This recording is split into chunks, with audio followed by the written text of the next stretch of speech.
railroads cannot file under Chapter 7. So if a railroad, well, they're as rare as hen's teeth, not railroads, but railroad bankruptcies.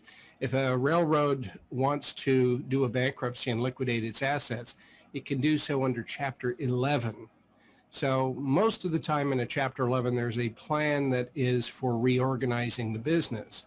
But there is such thing as a liquidating Chapter 11 plan, where at the completion of the plan, the assets have been liquidated and the creditors are paid out of the proceeds.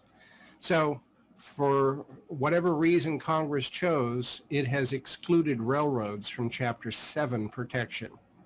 Now, another type of entity that cannot file actually under any bankruptcy chapter that sometimes people ask me about is, what about a trust? Now, if a trust was created specifically for a business purpose, then the trust can file for bankruptcy protection. But if the trust is something like the living trust that someone created so that the assets could be there just in case the person dies and the heirs then get more favorable tax treatment, that kind of entity cannot file for bankruptcy protection really under any chapter, and in particular under Chapter 7.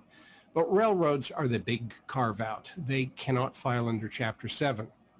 Other than that, pretty much any entity can file for Chapter 7 protection, with the caveat that I discussed a little bit earlier.